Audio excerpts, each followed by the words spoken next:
അപ്പോൾ നമ്മുടെ D C കണ്ടിട്ട് നേരെ വന്നിരിക്കുകയാണ്. എന്താ പറയുക, ഡി സിൻ്റെ ഒരു പവർ ഉണ്ടല്ലോ ഇപ്പോഴും അതേപോലെ തന്നെ ഫീൽ ചെയ്യുന്നുണ്ട്. അതാണ് പടം.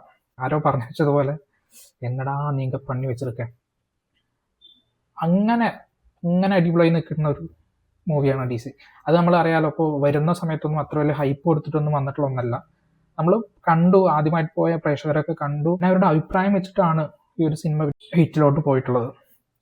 സിനിമ എന്ന് പറയുമ്പോൾ അതിനകത്ത് കൃത്യമായിട്ടുള്ള രാഷ്ട്രീയം പറയുന്നുണ്ട്, കൃത്യമായിട്ടുള്ള പൊളിറ്റിക്കൽ ഇഷ്യൂസ്, പൊളിറ്റിക്കലല്ല സോഷ്യലായിട്ടുള്ള ഇഷ്യൂസും ഒക്കെ അഡ്രസ്സ് ചെയ്യാൻ വേണ്ടി ശ്രമിക്കുന്നുണ്ട്.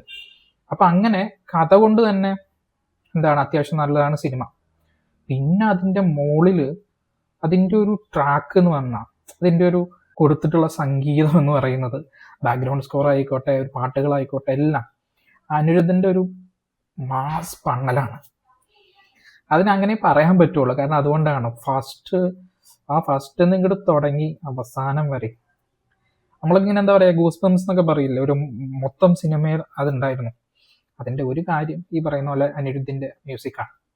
സിനിമയിൽ ഒരു സ്പോയിലറായിട്ട് പറയല്ല, സിനിമയിലൊരു സീനുണ്ട്, നമ്മുടെ നായകനായിട്ടുള്ള ലോകേഷ് കനകരാജും അതുപോലെ വാമികയും കൂടിയും വരുന്ന ഒരു സീനുണ്ട്.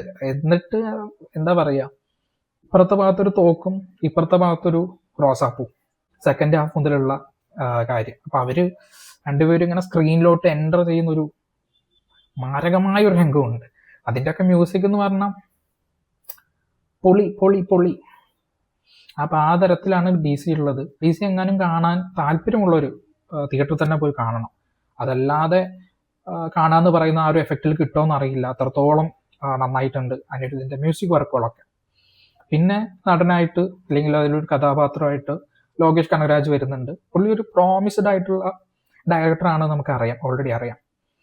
അതേപോലെ അഭിനയിക്കുന്ന വെച്ചാൽ അഭിനയം അല്ല, എന്താ പറയുക, ശരിക്കും ആ ഒരു ക്യാരക്ടർ എങ്ങനെ അത് പറയും, അത്രത്തോളം നമുക്ക് സിമിലാരിറ്റി തോന്നുന്ന അല്ലെങ്കിൽ നമ്മളുമായിട്ട് കണക്റ്റ് ആവുന്ന ഒരു കഥാപാത്രമാണ് പുള്ളിയുടെ വേഷവും ആ തരത്തിലുള്ള ജസ്റ്റേഴ്സും അങ്ങനെ ഒക്കെ കിടക്കുന്നത്. അപ്പോൾ പുള്ളി അതിൽ മാരകമായിട്ടുള്ളൊരു പെർഫോമൻസ് ചെയ്തിട്ടുണ്ട്. അതുപോലെ തന്നെ ആ പുള്ളിയുടെ ഒപ്പമുള്ള കുറച്ച് പേരുണ്ട്, പോലീസിൻ്റെ ഭാഗത്തുനിന്ന് കുറച്ച് പേരുണ്ട്. എല്ലാം ഒന്നിനൊന്ന് മെച്ചം എന്ന രീതിയിലാണ്. പിന്നെ ഒരു നായിക പോലെ അല്ലെങ്കിൽ എന്താ പറയുക, മറ്റൊരു ക്യാരക്ടറായിട്ട് വാമിക വരുന്നുണ്ട്.